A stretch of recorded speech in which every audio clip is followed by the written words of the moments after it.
I've said it. You can't trust a forward.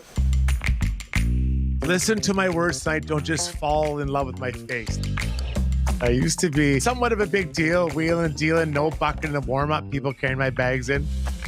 How many times do I have to tell you through text, let's talk about the PK? That is a dirty hit that needs a response. I like a stiff, stout pillow. We'd rather dress nobody than dress you. The only thing I like better than easy points are free Slurpees. Goalies embellish all the time. He tumbled over like he was hit by a Zamboni. Am I this good, or are we just winning by 7 goals, and that's why I'm out here? Just say, I know you're right, Struddy. Just get it out. I think I am the modern-day Ronnie Dangerfield. Yeah, get no respect.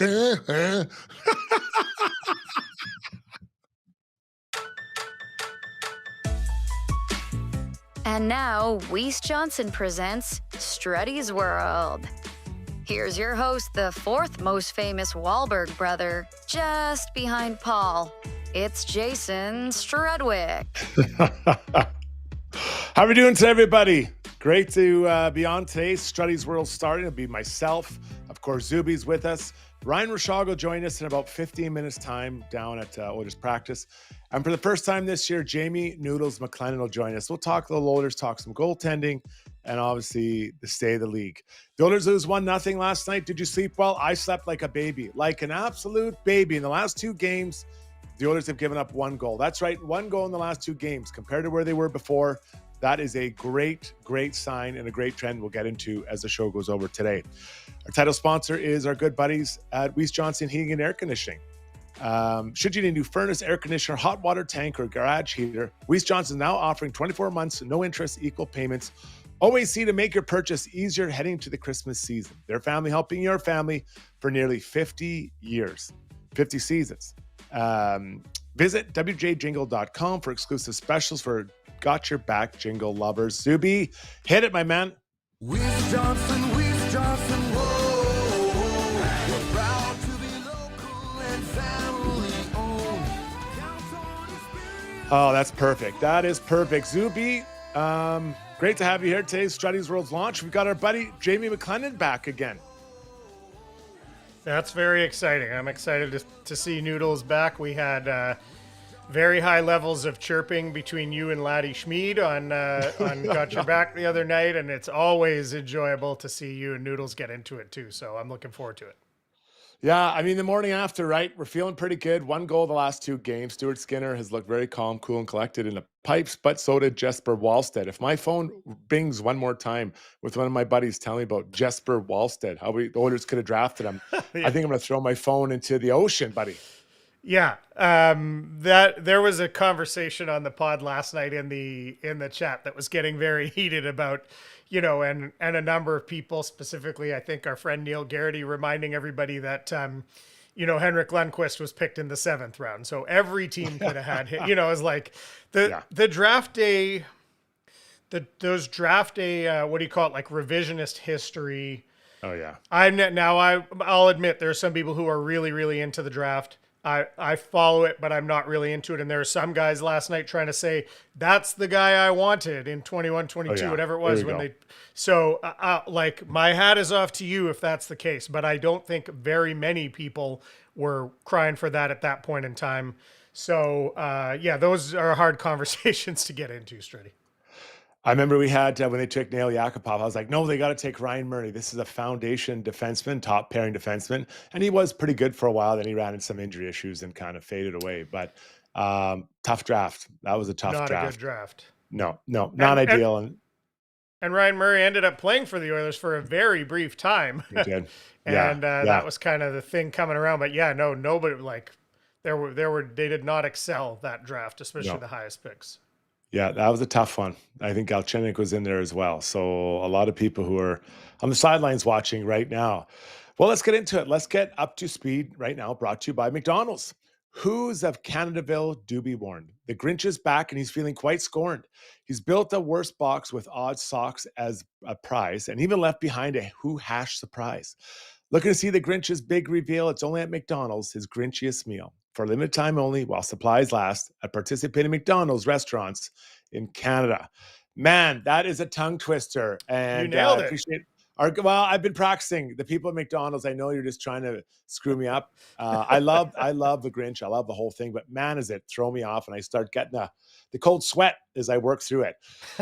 Zubie, let's take a look where the Oilers are right now. Sure. They started off really at a tough year defensively, for sure. And it's been both the players and the goalies. It hasn't been good enough. Well, they've now had some practice time and they're finding their groove. The last 2 games, they've allowed 1 goal. If you go back even further, you're seeing trends a little bit better. They gave up 2, I think it was in Tampa, 3 in Florida. The Dallas game, let's just throw that one in the scrap heap. Yeah, that's that was 8 goals. But then the last one, it's 1. The last 2, it's 1. So I think that's 6 goals. I know I'm looking over 8 goals, but 6 goals in the last 4 games. And I think they're trending in the right direction. So that is very positive. I think the goaltenders look more calm, and specifically it's Stu Skinner. So that's all wildly important. So the problem is when you start doing something well, we start looking at other things. And that's where my focus is today. Guess what? Scoring. We got to talk about the scoring. So before we get into that, Ryan Rishaug is down at practice, and he's sent us what could be some new lines. Now, keep in mind, it doesn't always mean that what they see in practice always means they go for their next game. But right now, it looks like the way that the lines are set up and the jerseys are handed out at practice, because usually it's 2 separate colors. It's blue and white for 4 lines or whatever. Right now, the lines are different. Nugent Hopkins no longer at center. He's beside McDavid and Hyman. You've got Savoy beside Draisaitl and Podkolzin. And then the third line becomes Janmark with Rico at the middle, and then Mangiapane. So the big change here, obviously, is the movement of Nugent Hopkins from center up back to wing, and then Rico goes back to center there. So again, I'm not saying these are going to be the lines that we see tomorrow night, but I'm guessing that Coach Knobloch is kind of similar thinking as what I woke up this morning thinking about. How do you get more goals? Let's just look at a few of the stats here. Goal stats, that is. Zach Hyman, since his return, 1 goal. I get it. Significant injury, but I think they're counting on him for, I'm guessing more than 1 goal every 8 games. Wallman's out. He brings offense to this group. He has a few goals, but he's out right now. Roslovic has been a really nice surprise, and he has brought a lot of offense, but he's always missing. He's missing as well. Trent Frederick, 2 goals, and Henrique, 2 goals. Now, they're just some I picked up. Now, those 2 have played every game. So, there are some that are underperforming offensively, and then you have some that are out, and then one that's coming back from a significant injury. So, those are the few guys I'm looking at. But when I see that they're putting Nuge back up with McDavid, I think that tells me, how can I say this? They're looking to support McDavid more than they are trying to get the big guy Nuge back at center on the third line. Zoobs. Yeah, I agree, and I like the move. To me, it's the right move for right now. With the situation, the way things are, especially with Roslovic out, and that's a huge loss. But I feel like it's the right move for right now. I'd rather have them disrupt the third line in this way and take Nuge off of center than I would them playing McDavid and Draisaitl together right now to try to spark them that way. And I agreed with I know you felt like you were okay with him going to that nuclear option when he did last game. I was kind of with Brownie and Schauger on that. I didn't love it. I like the usage of, especially when the team seemed to be going okay at that point in time. Yeah, there were no goals on the board, but they were creating chances from multiple lines. And so I would have preferred they kept them apart. But big picture going forward for this game, if this is what happens, I like this move. Yeah, I think this is, it makes sense to me. I agree. I love the way you said that I'm more worried about the top 6 than the third line right now. And I think that's a really fair way of putting it. Just so people know, the Oilers schedule the next 4 games: Kraken, Jets, Sabres, Red Wings, all at home, all winnable games. I can't help but think if they had, a further along Hyman, a healthy Wallman, a healthy Roslovic, could they have found 1 more goal last night? I'd be willing to bet some money on that, right? I think there'd be an opportunity there to get one of those guys a goal or to help someone score a goal. So, listen, I'm not here to, they got the defense going now, I'm going to start hammering on the forwards. No, but I think we got to always, you always look at how you can, how can you get more out of your team? And I think based on what we're seeing here preliminary results or preliminary indications from training camp or from practice is it's also on Coach Knobloch's mind, Zoops. Yeah. I mean, I guess that's obvious from these changes today, and Schauger's going to get a little deeper into what he's seeing at practice. But, man, you just trying to think of a way to spark. I mean, it sounds like Freddie's on to the fourth line. Like, man, that's the one that just keeps jumping out at me as I kind of look up and down these goal totals. You feel like for Hyman, it's going to come. They're putting him, I think, in the best situation to succeed, put him back with the line he's most familiar with, and that he scored whatever he scored, 56 or 57 that year. This is the grouping that he did it with. So I it's obviously, like you said, it's on the coach's mind. But as I keep looking here, I just think you want to get your top six right, but you need some contributions from these other guys. You sure do. And, I'd love to see Trent Frederick on the left wing of that third line, right? Because you got Mangiapane, Henrique, and then Trent Frederick there. His game's just not there right now. I don't know. It's going to take a little time, I guess, for him to figure it out and to find his game, because they need him. There's no doubt. And they don't need him scoring 25 goals, but I think more than 2 goals in 27 games would be there. Do you want to jump on, see if we can get Schauger on here? Yeah, I've got him on the line. Okay, yeah, let's hear. Let's see if he's there. Schauger, are you here? Yeah, I'm here, guys. Oh, there he is. There he is. Ryan Rishaug joined us right from Oilers practice. So you sent us some what we'd call some new lines, formations, and back to the normal for 97. Podkolzin beside Draisaitl and Savoy. Then the third line, Janmark, and of course Rico and Mangiapane. As it stayed that way, and there's an indication that that's kind of what it might look like tomorrow night versus Seattle. Those are the lines they're running here. Like, they're full on running line rushes now, and those are the formations that they're using. So looks like that'll be the switch. And I'm actually good with this, as much as I've liked the look with Nugent Hopkins down the middle, guys. And I think this is partially performance-based, but I think it's partially opponent-based as well. Right? So last night against the Minnesota Wild, they've got that Eriksson Ek that can give people problems. They got a powerful top line. Probably behooves you to go 3 deep if you can, right? And that's what they did. Now, the offensive results weren't there, which would raise your eyebrow and say, okay, maybe a tweak is needed. But I think if you also look at the upcoming competition, you're not as worried about being 3 lines deep against the teams that they're about to face. You can probably load up a little bit. So you can do that safely based on the opposition, and it might be a remedy for last night's lack of finish and lack of offense. So I think it's prudent from the head coach here, I would say, and makes some sense to me. So to start this out, my idea was today to talk about the defensive play has been a lot better. Even going back to Florida and Tampa, it's been better. But my other side was like, we got to talk offense. So obviously, Knobloch and I woke up with the same thought in our mind, and I just highlighted a few players. So Hyman, 1 goal in 8 games. I know there's a big injuries come from, so I'm not all over. I'm just saying I think he's a guy that there'd be higher expectations than that. And then you got Wallman out who can help create offense, if not score himself. Roslovic, who's been a one-man wrecking crew offensively, and then Trent Frederick and Rico both with 2 goals. So there are some I don't know if I want to call it low-hanging fruit here for some individual players and the team to capitalize on to find that extra goal that they could have used last night, Schauger. Yeah, well, I think when we were talking before, Struds, about the defensive issues that they've had, I think we all knew there is room for the team to improve this, right? Cut out the big mistakes, tighten up the systems a little bit. I think we all looked at that situation and thought, this is uncharacteristic of this group. They can do better. And I would view what you just laid out similarly. Like, there is room for better results offensively from this group too. There are people that are underachieving offensively. There are people that you can certainly give more than they have. Now, I think part of the solution is empowering them and giving them those opportunities. And you get back into this situation where you're like, on most teams, those players would be getting second power play time, would be getting secondary sugar time and such. They don't get that on this team. And I think we always need to remember that when we're going to be critical of second line point or secondary point production. I think we always need to have that caveat. Secondary scorers are used differently on this team, but I completely agree with you. There's more room there.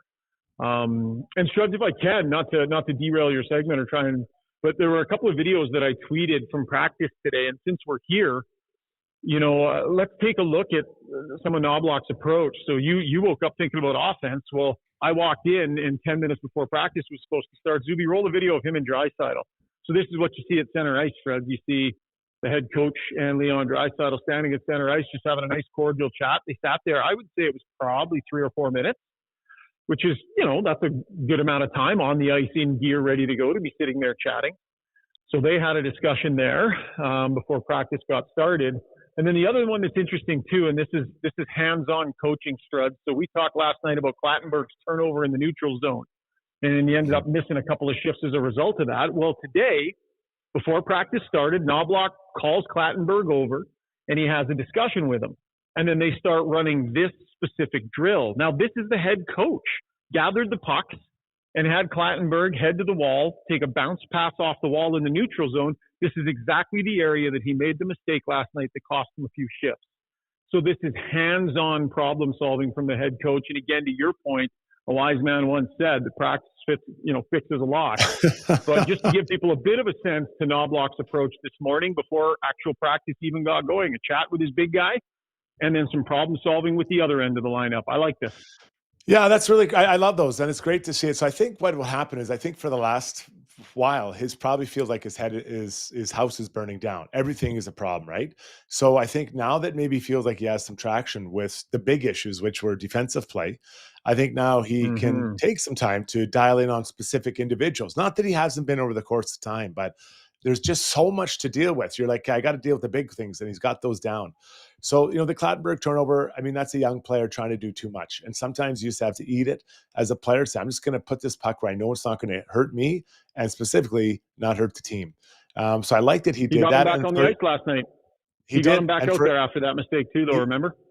Yeah, he did. And for a young player, having your head coach taking the time to do that, I can tell you, I can count on no hands how many times a head coach worked with me on a drill like that. 0, not one time. And listen, I'm not bemoaning it, but different time, obviously. But for a head coach to take that time and to talk to you and to work through it and say, buddy, like this is what we need to do in this moment, and let's just make it happen and move on. Yeah, I like it. I come to a lot of these practices. I watch for this kind of stuff. And I think you make a great point. It's like the whole house is burning, so you don't necessarily have time to go just fix the sink or the drain. And, Chris Knobloch, a lot of times Struds in that 10 to 15 minute lead up to practice when guys are skating around shooting pucks and stuff, what will happen is all of a sudden the head coach will come down through the tunnel, step on the ice as practice is about to start, blow the whistle, and off you go. Right? They just magically appear when the work is supposed to start. And Knobloch is like that sometimes, but I would say more often than not, he's out on the ice. Now, this kind of really specific problem solving, really specific work, I'd say I don't necessarily see this all the time. You can't be doing it all the time, but this is a coach who I think has a strong attention to detail. I think he builds strong relationships with his players and isn't afraid to, like even the other day, man, his assistants were running things at the board. And he's pushing pucks around. He's going and grabbing pucks from the net, pushing them down to the other end. We're seeing some of that, getting some other voices at the whiteboard and him chipping in. So these are little things, Struds, and I don't want to make a bigger deal of things than they are, thinking we're so smart. But I do think some of these things add up, and some of these things matter in the context of trying to dig yourselves out. Just one last one for Rishaug quickly. It looked like Kapanen was also beside Knobloch there, and Clattenburg. Is he back in there? Does he look normal or / healthy? I'm looking right now. I don't think he's out here. Okay. I messed up the tweet and I said that Kapanen was doing the drill as well, but I meant Tomášek. So as of right now, I don't. Unless you thought you saw him in the video, I haven't seen him out here. I think whatever happened in practice the other day is still ailing him.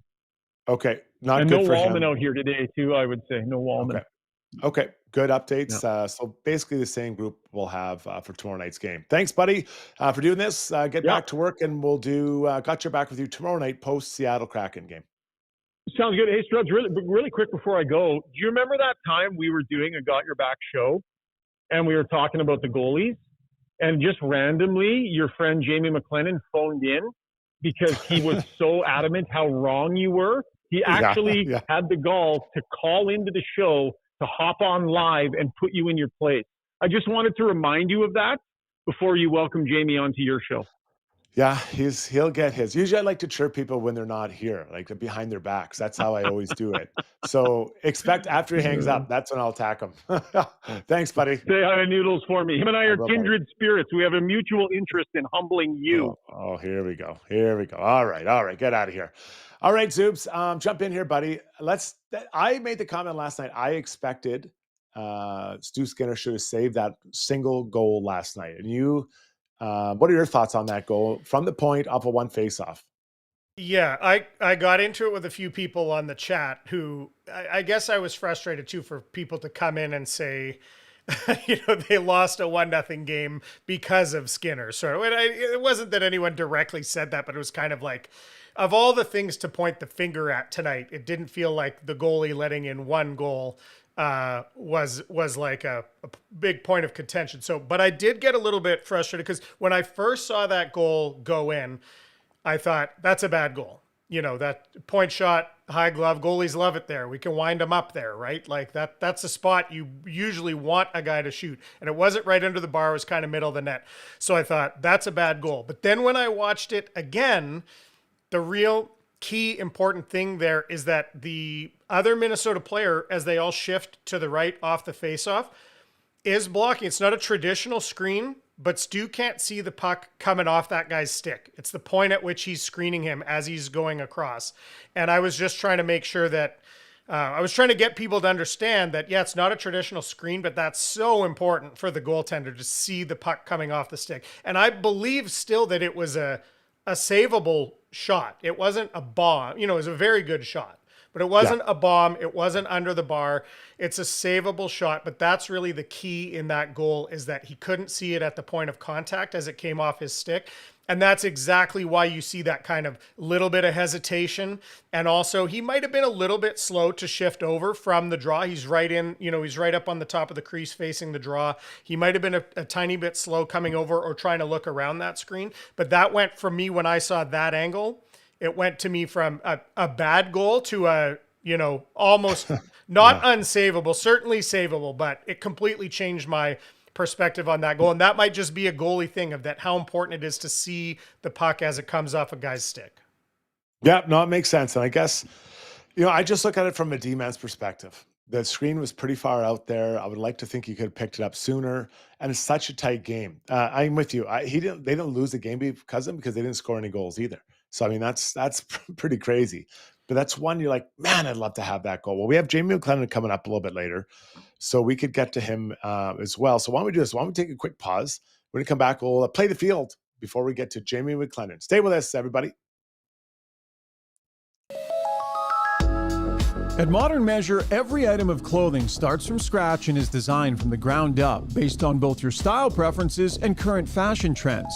Their clothing is fully designed to give you the exact look you're looking for, down to the smallest details and customization. The Modern team will work with you to make sure that you not only look and feel great, but make the most of your investment. On the ground floor of Edmonton Tower downtown, Modern Measure. Dennis here from Weiss Johnson. Are you looking to get into the trades or have a kid graduating high school wondering what to do? Weiss Johnson is looking for career-minded people to work for us. Opportunities truly are endless. Become a service technician, gas fitter, refrigeration technician, install residential or commercial heating and plumbing systems, fireplace installations or service, duct cleaning. We are the company where you can learn all aspects of the trade and pick which career path to take. We have an awesome benefits package and offer school reimbursement too. Visit wjcareers.com today. Beautiful fences exist. With a wide range of styles and colors from wood grain to white, DLR Vinyl products can make your fencing project pop. Because summers are for chilling and grilling, not sanding and drilling. Go vinyl at dlrvinylproducts.ca.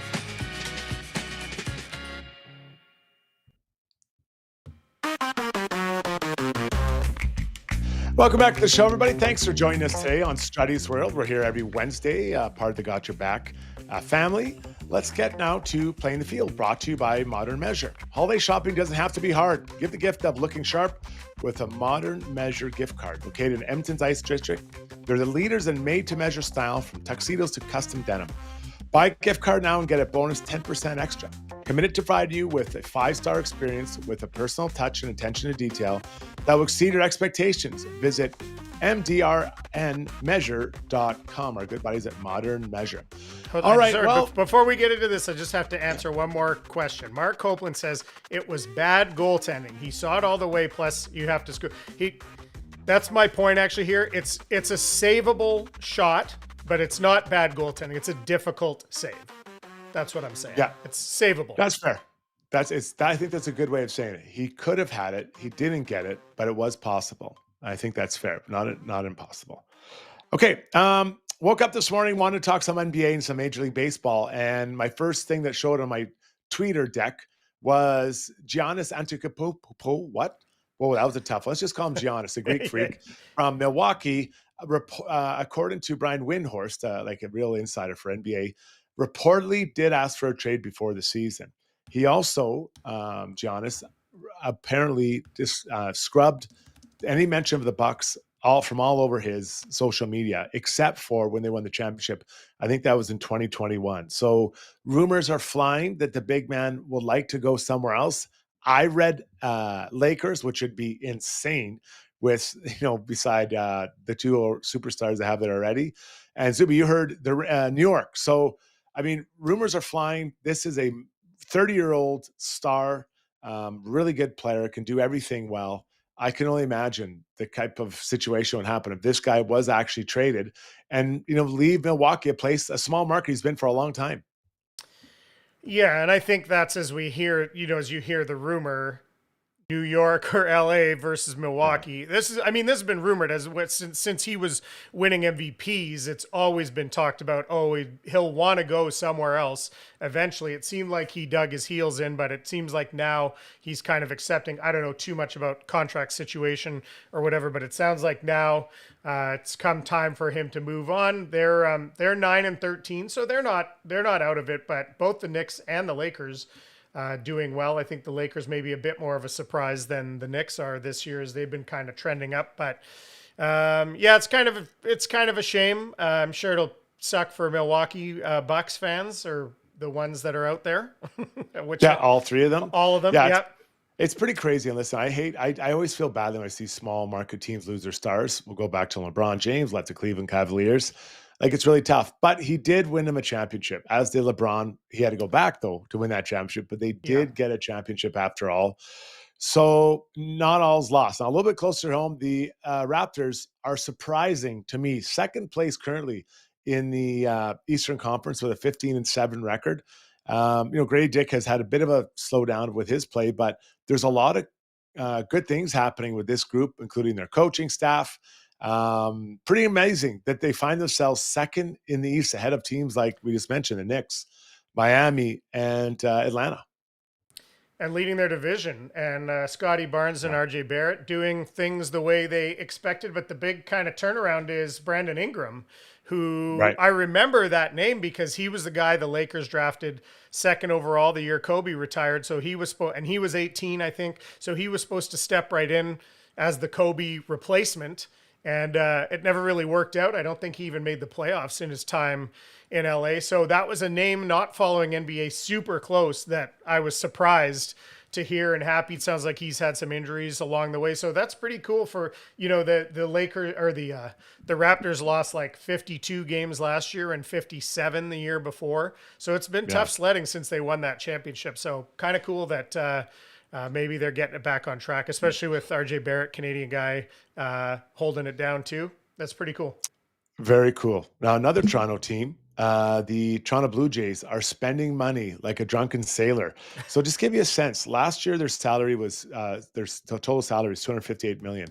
Right now, with the additions they made, and I'll get those in a second, and projected salary for Bo Bichette and plugging some of the other holes, their total salary would be $272 million. So $14 million more. Again, that counts what was projected for Bo Bichette. So who knows if that happens? I'm guessing they'd still spend that money if Bo doesn't return. Let's hope he does. Two massive signings by the Blue Jays, or two interesting signings. So they signed Dylan Cease, 7 years, $30 million. Starting pitcher. He seems to fit their mold, right? Pitches a lot of innings, strike out, have some power. Yeah, big And then strikeout yesterday, guy. they signed out Cody Ponce.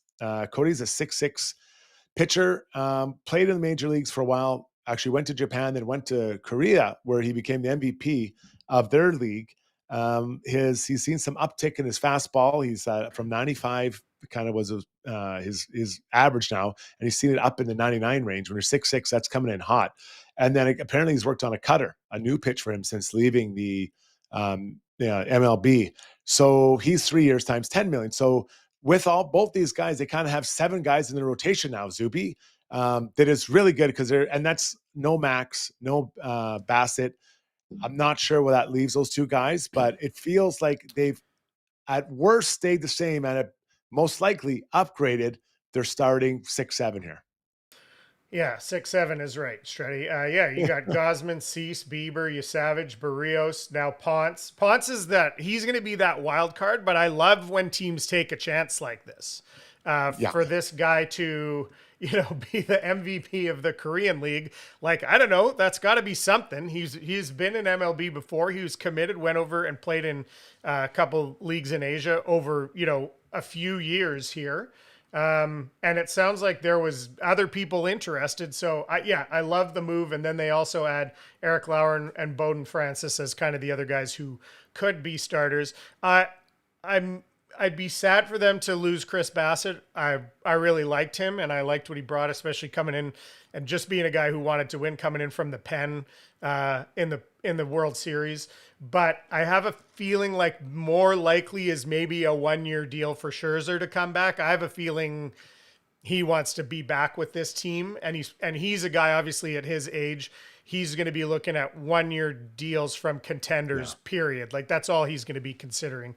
So I feel like as a guy who doesn't need to pitch in the rotation all year to be effective, Scherzer, just because of his age, I kind of hope he finds his way in there still. Yeah, it might be almost like a bench coach that also plays, right? Because he can't have 30 starts this year. It just doesn't work. So maybe just start him up in July.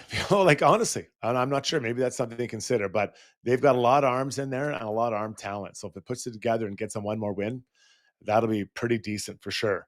And the one other tidbit on that is, of course, now December 1st is the 1 year away from the seemingly impending doom of a potential work stoppage in Major League Baseball. And you talk about the total salaries for the Blue Jays adding up. It sounds like some of the talk here reminds me of the NHL in whatever it was, 05, 06, of the owners saying, we're getting a salary cap, and the players saying, oh, no, you're not.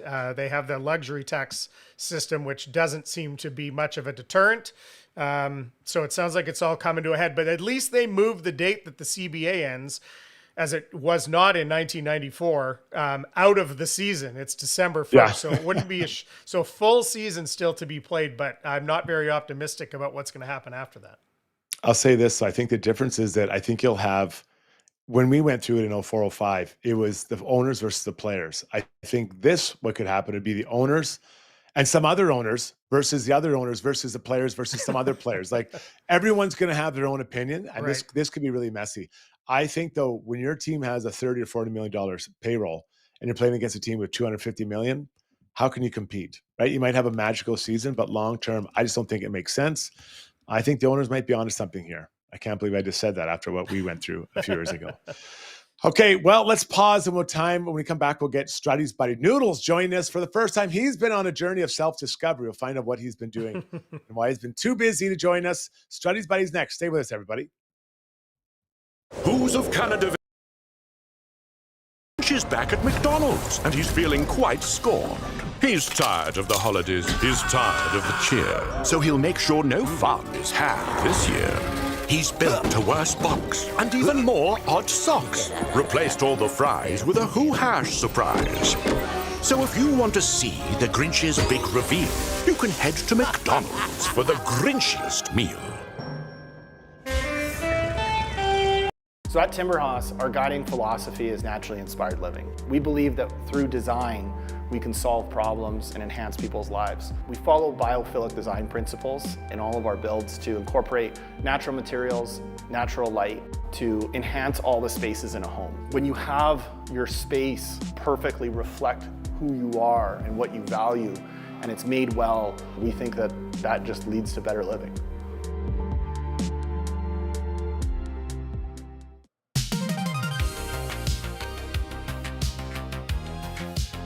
Struddy's World continues, and now it's time for Struddy's Buddy, brought to you by my buddy Tom and HSE Core Services. Need a safety program? They build it. Need to manage? They've done that as well. Stuck dealing with those online safety registries your clients make you sign up for? Yep, they handle those and handle them really well too. And yes, they also do core audits. Visit www.hsecor.com. That's hsecor.com for more info. There he is, Jamie McLennan, live in the flesh. Noodles, good to see you. We've had a lot of people calling for you. I said you're on a journey of self-discovery. So what did you learn about yourself the last little while? I mean, I'm not Aaron Rodgers and doing ayahuasca sitting in a field somewhere. I've been working, calling games. I've been traveling the world. I went from the Sens were on a 7-game road trip. So I was like Anaheim, Vegas, St. Louis, Dallas. I was in Montreal last night and got back to my room to watch a 1-0 loss to the Oilers. And, you know, I mean, I've been watching games left and right, but I've been everywhere. So it's trying to catch up, Struddy. I mean, guy like you just enjoy yourself. You once in a while will buy yourself a new chair for your podcast. I see you got an actual microphone now instead of just like some sort of like feather thing it was. And Yeah. you don't. I'm a simple you got an man. actual chair with a back instead of a stool that you made at IKEA. I got a sale at IKEA. That's why I had the stool. Now I got it. I got it rolling. Well, it's great to see you, buddy. So listen, let's talk about the game last night. I guess first off, the Oilers are playing better defensive hockey. How does that affect the mentality of a netminder? And in this case, Stuart Skinner, the last, I'm going to say 2 to 4 games other than the Dallas one. So there's more trust because you can actually, believe where the shots are coming from. And what I mean by that is the NHL, when a team is very tight defensively, there's a lot of predictable shots. You go, okay, guys coming down the wall, back doors taken care of. Maybe the high slot has an option. So as a goaltender, you do these things called reads. You take a snapshot of what's coming at you. Your read is, okay, there's an option here and an option there. So I can take some depth. I can front the shot. When all the options are open, what happens is you play deeper and it's chaos because you're like, where's the puck going? What's going to happen? And then the original guy shoots and scores and they go, why the hell aren't you stopping the puck on the original shot?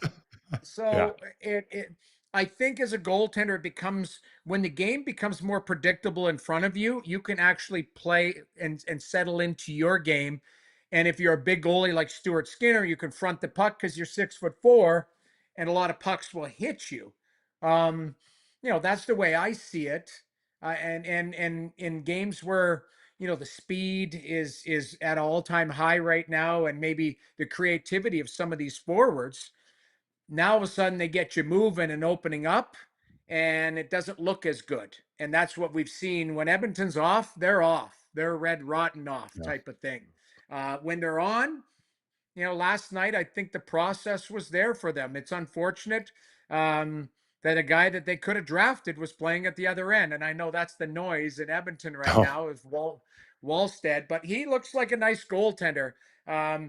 Listen, he has 4 shutouts in 6 games. Like, I don't see the guy getting, over 50% of his games a shutout. There is going to be a market correction for him. But he looked pretty good. He looked pretty solid. He made some really good saves last night. Not only positional ones, but saves where he actually made the save. He looks like he's going to be a good goalie. Yeah, pretty incredible. So let's get into we beat up this one goal last night that went by Stu Skinner off a lost faceoff, I should say. Point shot, a bit of a flyby. Your thoughts on how it went in, or maybe shouldn't have gone in? So I didn't love it, just regardless of the score. If that was a straight-sided shot, I couldn't tell if the winger had spun out of the lane to give Stu a look, or they were just late on the play. I couldn't tell because there was no behind the net view. because the behind the net view with the camera is the best view that you can see. Is there a guy in the slot and he bails out at the last second, or does Stu just get beat cleanly with a one-timer from, 10 feet inside the blue line? It didn't look great from an optic standpoint, but I always reserve judgment to go, what was the story of it? Like you said, Struddy, go back 2 plays. You lose a draw cleanly. Nobody gets in the lane to even defer and make this guy think twice about just shooting. And then the goalie, I don't know. Like, the one knock on Stu is I don't know if he has a great glove hand. I think his glove hand is very average. That looked like just a clean shot from the point with a heavy shot, one-timer. You got to get across. You got to readjust. But, it's hard to lay. I'm not laying a loss at his feet. They didn't score.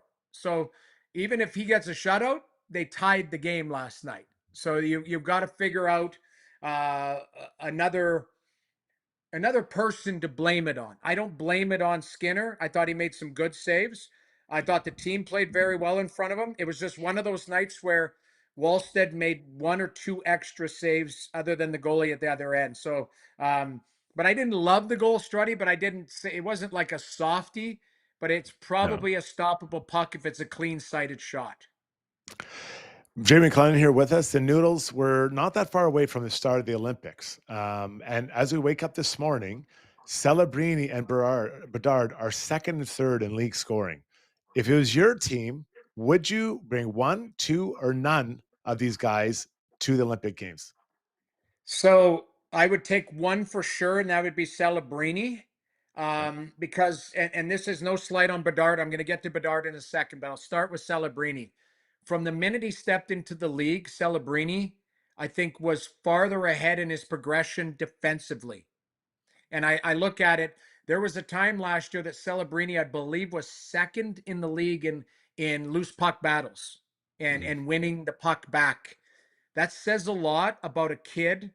I think Celebrini is a little bit physically farther ahead. Like he seems a little bit stronger again. But I've seen Connor Bedard a couple weeks ago in Chicago. He's turned the corner. So Celebrini would be on my team, and I'm trying to find a spot for Bedard.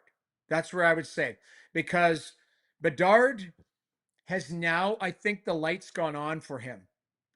First year the team was a mess.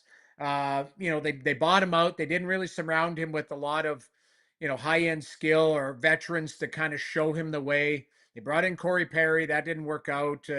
You've got Nick Foligno. You've got guys like that, but I didn't think that they'd surrounded him with either other young guys to grow with, like Will Smith has Celebrini in San Jose. Year 2, I saw some progression with Bedard, but I didn't think it was strong enough to put Olympic conversation. He had an unbelievable summer of working out, and Bedard has now found his pace at the NHL. Like he's using his speed. Yeah. He's using his spacing. He's getting his shot off, and he's got an elite shot. Where I was concerned that he was just going to be, a one-timer guy. 40 goals, Patrick Laine. Go stand over there, get me the puck, and I'll put it through the net. Bedard's not that. He's got some bite. Did you see him going at it with McTavish the other day? I think the light's gone on for him. So can he bully himself into, a position where Travis Konechny was? Something like that. Yeah. I would say yes. But if you had a gun to my head and said, one of them, choosing one, I had Celebrini slightly ahead, but not because Bedard is a worse player. I just think Celebrini is a little bit different the way he plays and the way that he battles for pucks. Yeah, it's going to be interesting. I'd love to be in there for those meetings to hear how they break it down and the details they get into, because it's going to be fascinating. You got Tom Wilson also, the whole goalie situation as well. Looking specifically at the Pacific Division, the Ducks are off to a really good start. They are offensive beauties. They love getting out there. They can score. They play. Olin Zellweger and Trouba look really good together. I'm a little worried about the other pairings, their chemistry, kind of what they're doing. But do you think that this group, with a new coach and a coach well, Joel Quenneville, can they maybe not win the division, but can they stay in the top 3 and make sure they get a playoff spot? I think they could stay in the top 3. In watching them live last week, they are a team that is exciting to watch. They remind me, they're kind of like a young Toronto Maple Leaf team when Matthews and those guys arrived. Sure. Kind of a young Edmonton Oilers team when, McDavid and Draisaitl were kind of pushing through. They're finding their way. They're exciting. I do like Struddy, some of the veterans that they got, I would say for free. And it goes even back to Killorn and Strome and Trouba and then into Kreider. And you're looking at them and going, okay, they've got some good veterans there to play with these young guys. And the young guys have taken another step. I do see them as a playoff team. I don't see them as winning the Pacific. I think now that Vegas has a goalie, Carter Hart is, regardless of how you feel of Carter Hart morally, Carter Hart is an excellent goaltender, and Vegas has struggled in the net, and they've missed Pietrangelo. They've had some key injuries this year. Stone just came back last week, but I think Vegas is a good team. I feel like Edmonton at some point, I keep waiting for the light to go on, and their schedule was so brutal to start the season. It might take them a bit to settle back into a regular schedule, but I think Edmonton can be in that top 3. So I do look at that team. I think LA is a team that's really hard to play against. I don't know, is there a window there? Like Ken Holland made that team a little bit bigger and a little bit slower in the off season, but they are heavier and tougher to play against. So does that translate? But I look at that Pacific Division as kind of being wide open. But I think Anaheim is a very exciting, talented team. I just don't know. And even I've talked to people in Anaheim. I don't think they defend well enough. Where have you heard that before? And, if they can get their act together away from the puck, they can be a dangerous team. And that might be just the going through the process. And like I say, there's plenty of teams that we're talking about that, including the Edmonton Oilers. If they can get their act together away from the puck, they might be a good team. Well, that's great insight. I think that's just totally fair. Their first time kind of at this stage, they get the playoffs. That's a great thing. Then you kind of realize that we have to defend when we get booted out in 5 in the playoffs. Now, I do overdrive when you're out and busy doing things, working, according to you. I was told by Luke Wilson, football analyst, O-Dog, and Hayes, that when you guys went to Winnipeg to cover the Grey Cup, you didn't go out at all with the guys. Luke said he was looking for you, and Luke looks like a fun guy.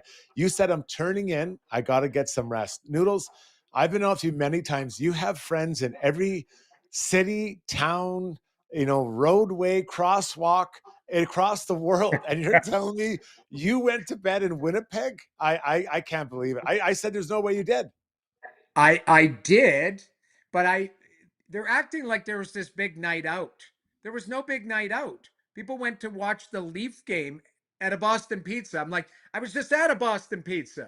So it's like, hey, we're going to go watch the Leaf game at the Boston Pizza. I'm like, I'm tired. Like I had been, keep in mind, these guys had the fluffy flights in from Toronto. I was like, I went from, I can't remember. I went from like Pittsburgh to Ottawa to Calgary to Winnipeg in like a 4-day span. So I said that night, I'm just going to watch a hockey game. And I believe I watched the Leaf game into the Oiler game because I was probably live texting you saying, what the hell are these guys doing?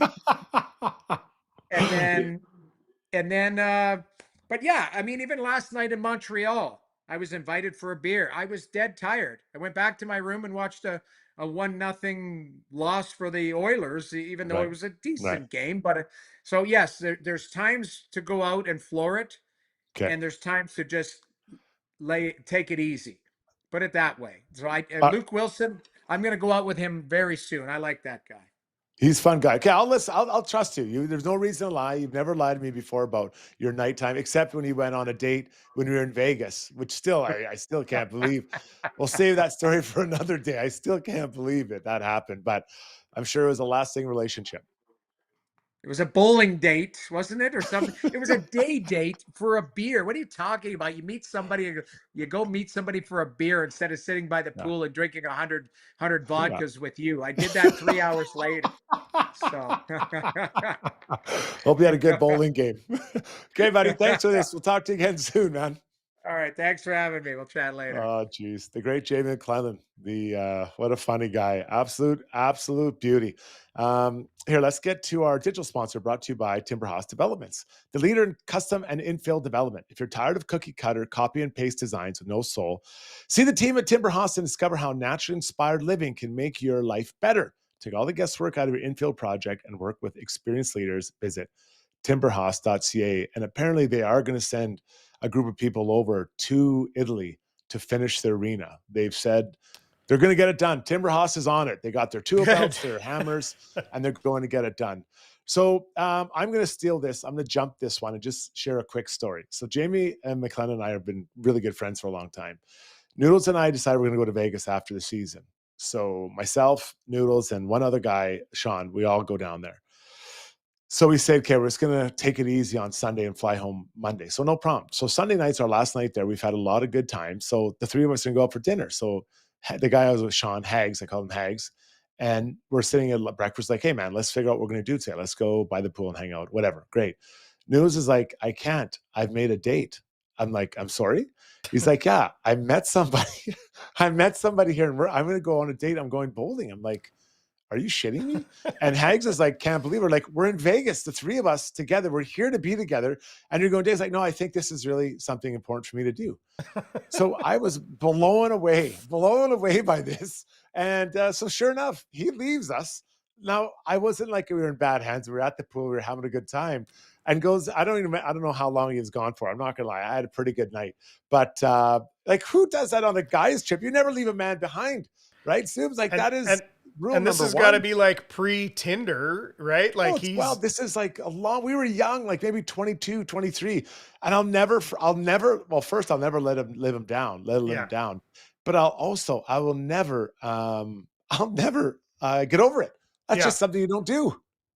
Yeah, maybe he's trying to justify, the daytime we're hungover, that's just pool time. I'm going to go do this. I'll be back for the important stuff. But I agree. I think that pool time that's my favorite time anyway. Few sips time by the pool when the sun's beating down on you, and such good people watching there, of course, at the pools as well. For all those people who've never done it, if you go down to a Vegas pool, although I heard it's quite quiet in Vegas now, it's gotten pretty expensive, but the best part of the day is the taste of that first drink poolside, because it's not going to be your last one, and they just keep flowing. They just keep flowing, and then you're feeling so good, and you're just energized for the night. Like I love it. I don't do it much at all really anymore, but man, though I have some great memories. Even when Noodles was on a date, and Hags and I were at the pool having our tropical drinks. All right, guys, this is really important. We got a time to get off the fence. Brought to you by DLR Vinyl Products. As Alberta's #1 vinyl product supplier, DLR offers top quality materials to build a fence or deck that won't rot, fade, or fall apart. If you need a skilled contractor to take care of the job or prefer a DIY approach, DLR can help set you up with all you need. Canadian owned and operated with locations in Calgary and Edmonton. Visit them today online at dlrvinylproducts.ca. Zubie, there's nothing more special than on a Saturday night, a hockey night in Canada, going out for a warm-up in the NHL without your helmet. It is, I don't know what it is. You feel like you are King Kong, Superman, and Iron Man all wrapped up into one person. Now, to be clear, I mostly wear my helmet all the time, like for warm-up. I remember the first time I did it is when I was with the Islanders, and I came back to play my first game at Edmonton. And one of the guys, older guy, said, "Struddy, are you wearing your helmet in warm-up?" I'm like, "I'm not." He's like, "That's a good decision." So as I'm walking out, the trainers were cheering. They were so happy to see my helmet off. I was flowing. I had great long hair flowing around. I felt amazing. Now, Taylor Hall had an incident where he got a cut on his face, and it was pretty serious. Now, looking back, it wasn't quite as bad, but it was serious at the time. And because of that, the NHL instituted a rule that if you weren't in the league by a certain time, you were not allowed to take your helmet off anymore. I think it's time for them to review that. and change that. Go back to it. It is rare thing where you see an accident in warm up. The worst, Taylor Hall was pretty significant at the time. He had a big cut across his face, but usually the worst thing might be a puck deflects and gets cut or whatever. No big deal. Last weekend, we had both the Devils to honor Brendan Dillon for his 1,000th game, didn't wear a helmet. And then the Sharks just decided they're not going to wear their helmets on Saturday. The league sent a memo out reminding everyone, hey, you got to wear helmets. We can't be that. We got to make sure we're safe. It's soon we're going to have players all wear visors, only a few that don't wear visors. And after that, we'll have, within a few years, we'll have no players that are unable to wear no helmet in warm-up. I think that it's a special thing when you go without it. I think it's a good chance to market yourself because people actually know what you look like. When you have a helmet and visor on, no one knows what the hell you look like. They're just guessing what they look like when you take it off.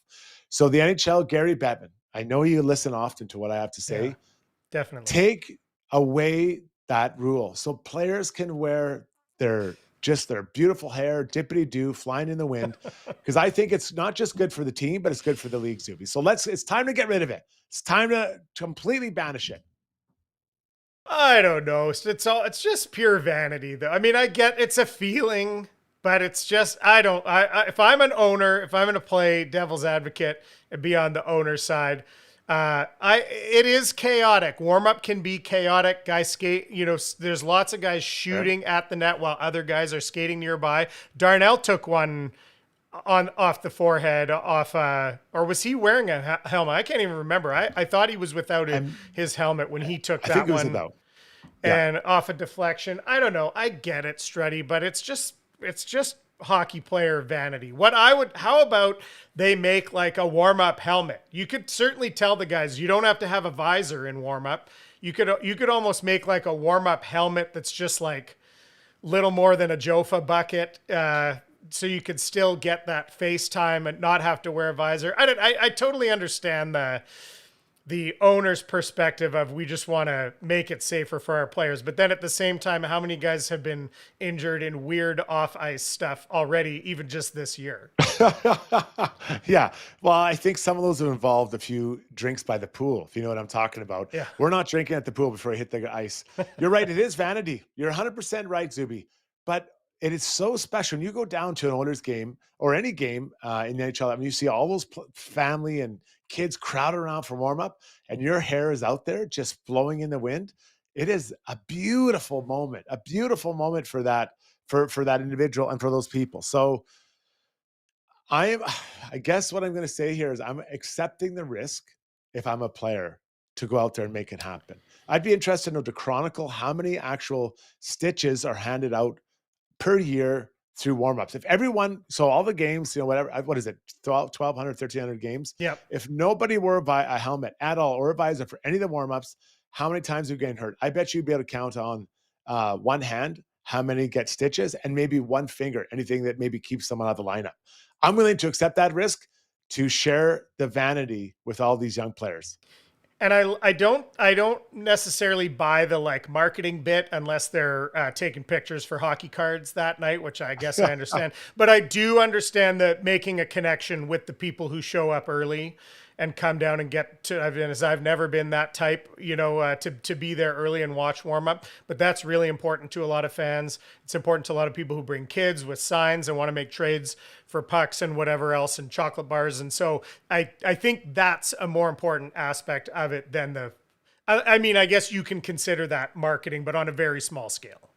Now I'll just leave with this. When the team's struggling, I remember we were struggling with the Oilers. I struggled quite a bit when I was here. And Ethan Morrow, captain, came in before warm-up and said, guys, no helmets tonight for warm-up. And it brings such energy to the group. Everyone's just flying around and it just gets you thinking about something else. So listen, I'm not saying you're going to go on and win the Stanley Cup if you don't wear helmets and warm-up in a game in February, but finding energy out of any way possible is required. So I think they got to review this. I don't know that they will, but let's hope they do, Zubie, for all those kids out there that want to have no helmets for warm-up. So let's say, just quickly to wrap this up, let's say, could Connor walk in and say, guys, no buckets for warm up tonight, whatever the fines are, we'll eat it. Let's go. He could. And there are fines. Now who would eat that? Would the team eat it? Would the players have to eat it? if let's say this comes, everyone just starts doing it. Well, now maybe you're looking at something more serious. Could they suspend guys? That would be pretty dramatic. Yeah. But honestly, I think if I was a player, that the league's in really good hands right now, right? The league's in good shape. Everyone's seems to be satisfied with where they are financially, as far as the salary cap, the owners, the players. The league is healthy. This is something you might want to slip in the back door, like, hey, let's get this done. Let's make this happen. Okay, let's get now to time to ask Struds. Ask us anything, and we're open for business. Lots of questions on here. I saw Zubie. What do people want to know in the Timber House? Ask us anything.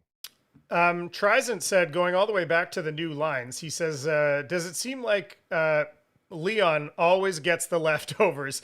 I think that's a common sentiment over the past couple of years. And not only that, but when Roslovic was kind of a leftover and they gelled and he started doing well, then they bumped Roslovic up off of his line. Does it seem that way, or is it that way? And how do you think he feels about it? Yeah, it does. I do agree. It's like they're always trying to feed Connor, which is, it's interesting. So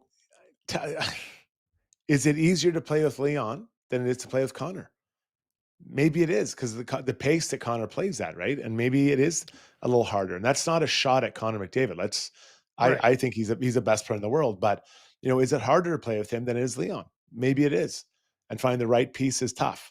Now, I do believe when they come back, it's Roslovic and Podkolzin. I think Leon likes Podkolzin. Otherwise, he wouldn't be there all the time. So then I think when Roslovic comes back, he comes. And then Savoy is he pushed back down? Could be. And he becomes something different. We're getting a bit ahead of ourselves here, but I do think though that it is interesting that happens to Connor and Leon quite often. It feels like Savoy, with his defensive game being pretty good and already having his full year in the minors, I don't think he's hurt as much by playing on the third line, as Howard or, Right. I think he can still continue to develop and find his offense there, is my opinion. And Henry's a smart player. He's a smart player too, right, to play with. Kayla Weethorn wants to know, tongue in cheek, does Struddy know who Wyatt Johnson is now? You know what? What is this? I've seen her hammering on me. I said, what is she? What did I say? Because I say a lot of things, but I don't remember saying I don't know who Wyatt Johnson is. I think it was more you were saying he was in the next tier of not really on the radar for Team Canada, something to that effect. So do you think now it's all Celebrini Bedard people want to talk about, is Wyatt Johnson creeping into that conversation? You feel like he's still kind of too much duplication from other guys that they have? Yeah. So, yes, I mean, he's a really good player. And so Kyla, don't get me wrong here. I think he's a really talented player, but of the offensive players, who are you taking out of that lineup? Right. And so it's really tough. Now, the thing I think is going to be something for Wyatt is I don't think he's the biggest guy. What is he? Maybe 6'1", 175, 180. It's going to be a heavy tournament, right? That's going to be a really hard, heavy tournament. And we saw, and not necessarily even the fighting, but you look at the Four Nations, that was really hard to get around. I look at kind of how it's gone for him in the playoffs the last couple of years. He is a skilled player, and I think he's still trying to figure out how to be as skilled and as elite in the playoffs as he is in the regular season. So I think it's great to be in that, to be even honored being the second tier, but no, I don't think he's on the radar at all, close to making the team. I'd be floored if he jumps on that team. Okay, last two couple of hockey related, not Oilers specifically. Well, let's go with this one. Mars Boy wants to know, as you know, Tyler Seguin in the news here with injury. Oof. It sounds like is going to be sidelining him for the rest of the season. Mars Boy wants to know, 15 years later, Taylor or Tyler? Revisionist all the way back to this draft, Struddy. Yeah, crazy. I mean, Seguin, I saw that I think it's his ACL done for the year. That's terrible. I feel, because he had a pretty big hip surgery, I think, just a couple of years ago that kept him out. Taylor or Tyler, man, both still playing. Both have had injury issues. I think I'd still go with Taylor Hall. I mean, he had that one super high year, won the Hart Trophy. That was huge. So I think I still go Taylor Hall. What about you, Zubes? I think I'd marginally go with Seguin. Seguin played more center, right? I don't know. I think he's been kind of more consistent. If you take the injuries out of the equation, I feel like he's kind of been more consistent throughout his career. It's marginal. It's cool that those two guys have maintained, been largely still relevant in the year throughout their years, because it's not always that you get that 1-2 sort of coin flip and the guys continue on and continue to be relevant. So I'll go Sagan barely. So I guess I have no warm spot in my heart for Taylor Hall, because he could have come back. Maybe if he had come back like it was rumored at certain times to the Oilers, I would have leaned his way, but that never happened. Yeah. No. Here, I just got to get to one from Kayla quick. Hey, Struddy, I have to go back to find exactly what Struddy said, but I'm pretty sure Struddy said he just flat out didn't know who Johnson is, but maybe I was just sensitive that day and took it too personally. There's no way I would have said that. I have a lot of time for Wyatt Johnson. There's no way I would have said that. So, just so we're clear. You probably said it in jest if you said. Yeah. You know what? I did say I felt that last year the Dallas Stars got bullied physically by the Oilers. They got run out of their building in five games, and that's a fact. So you can look at all the players on that team. But there's no way I didn't know Wyatt Johnson. Like that is. I just want to be clear here, boys and girls. Okay, last one before we get to one Christmas one to wrap it up. Huff Daddy wants to know, does Struddy have any stories about being around the team or with teammates around Christmas time, or maybe at a Christmas party?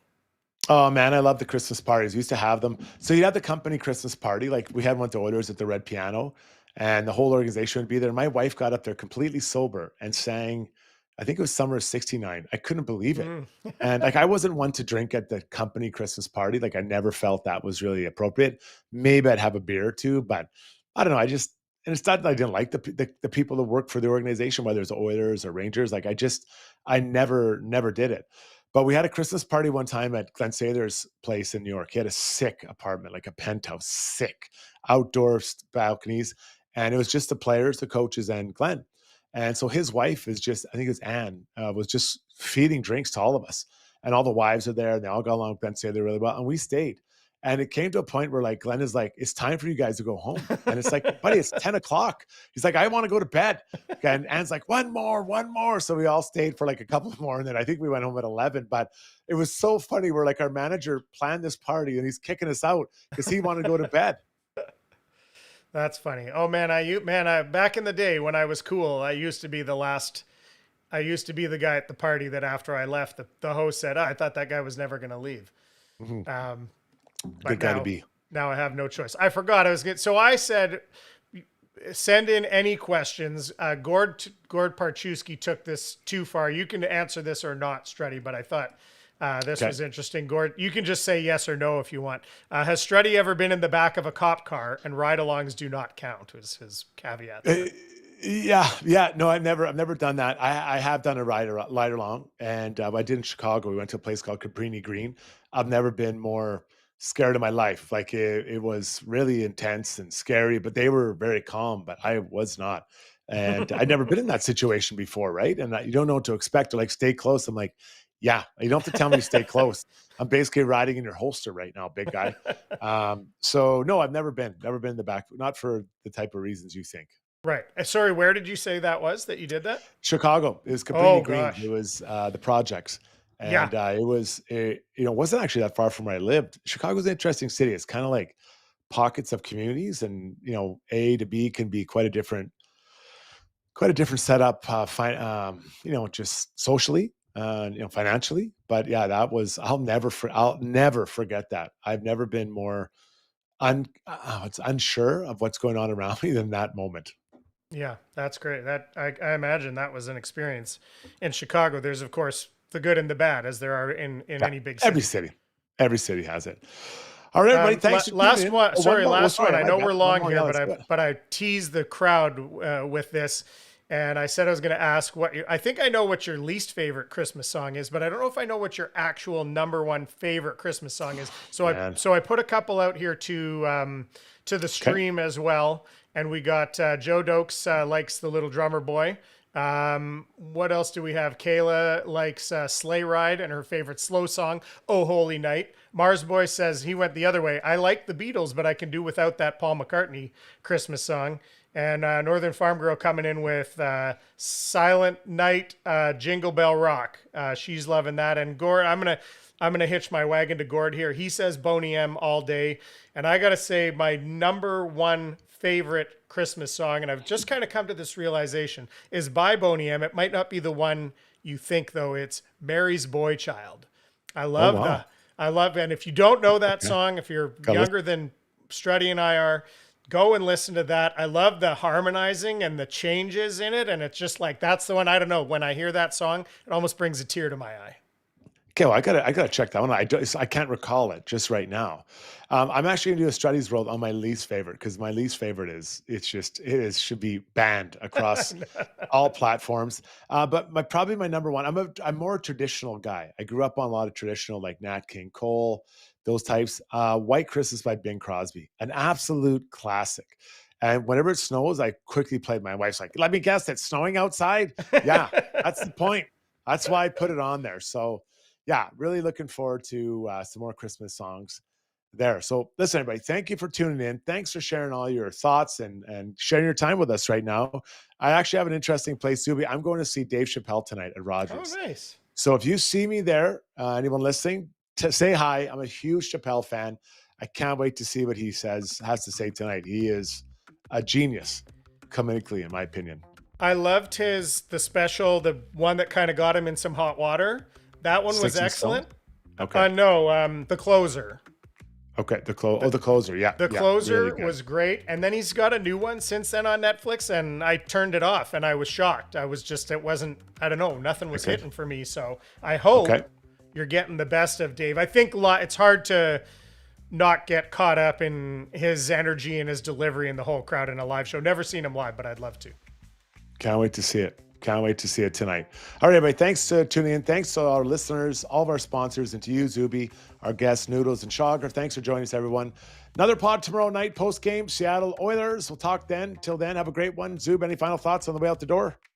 No, Ro Nelson likes Mele Kalikimaka and Feliz Navidad. I'm on board with both of those two great songs. Classic. Can't wait to hear those coming up. Take care, everybody. We'll talk to you tomorrow night, post-game. Thanks.